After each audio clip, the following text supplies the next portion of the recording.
An apology means nothing without tangible reparations.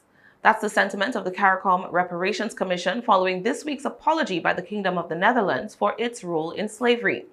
In a statement by Dutch Prime Minister Mark Rutte on Monday, the nation expressed profound regret for its role in the ruthless trade of trafficking, enslaving, and profiting off of Black people from the African continent. While CARICOM's Reparations Commission welcomed the public apology, they expressed disappointment that there was no real commitment given to addressing reparations.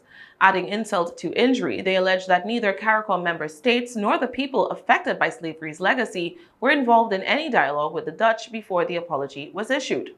During a virtual media conference on Wednesday, Dr. Hilary Brown, Program Manager for Culture and Community Development at the CARICOM Secretariat, issued a reminder of what the Reparations Commission has been requesting since 2014. The Commission has articulated, as many of you would be aware, the 10-point plan for reparatory justice in 2014 and updated it in 2018, and which first calls for a full and formal apology, and an apology that does three things.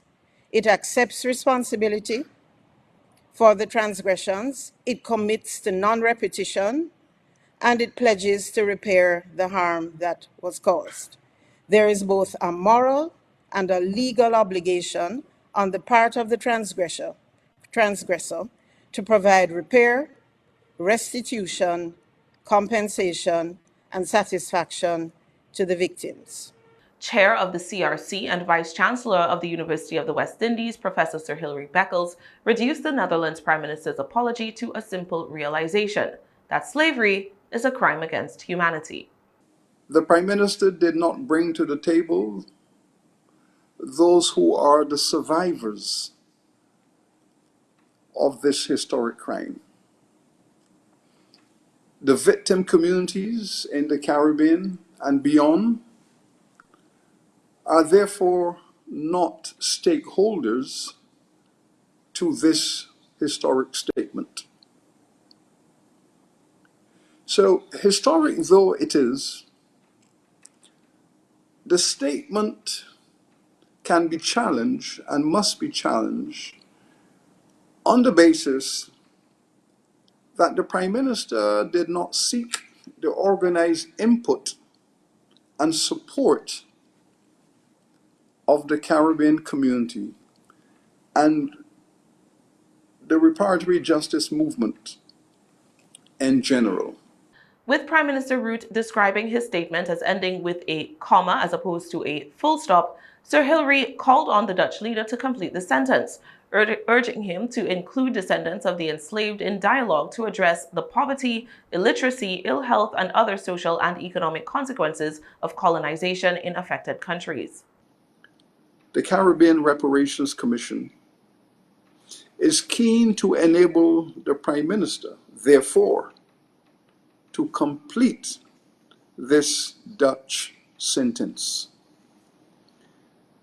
It looks forward to the next step, which must be a dialogue with nations and communities that continue to suffer and expect, therefore, to be treated with the dignity of participating in a dialogue with the Dutch state.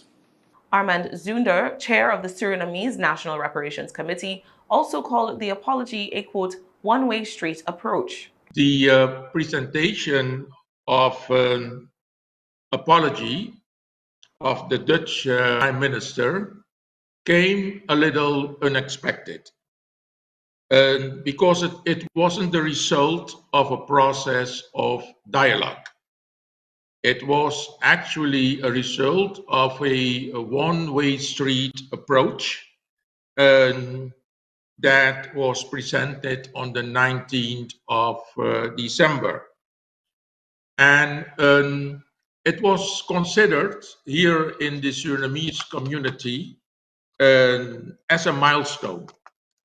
Especially it was accepted by elderly Surinamese people very emotionally. Also in in the Netherlands because they had been waiting for this statement. Meanwhile, Guyana Reparations Committee Chair Eric Phillips expressed disappointment on behalf of the Guyanese people that the Republic was not included in the apology. In a brief history lesson, Phillips recalled how Guyana had been colonized by the Dutch for 2 centuries. Nevertheless, Phillips said Guyana received the apology as the foundation for constructive dialogue towards repair and reparatory justice. The apology, as I said, is a portal. It's an important first step, a gateway. Let us embrace a process of justice, especially during the final years of the International Decade for People of African Descent, whose motto is recognition, justice, development. Recognition of the crime through an apology, as was just done by the Dutch Prime Minister. We need to see justice, which is reparatory justice. And then we need to use those resources from reparatory justice for a development plan. Over 600,000 African men, women, and children were enslaved and abducted to the Americas by 1814, transported in deplorable conditions by Dutch slave traders, and deposited in Suriname, Curaçao, the Dutch Virgin Islands, and St. Eustatius, among other destinations.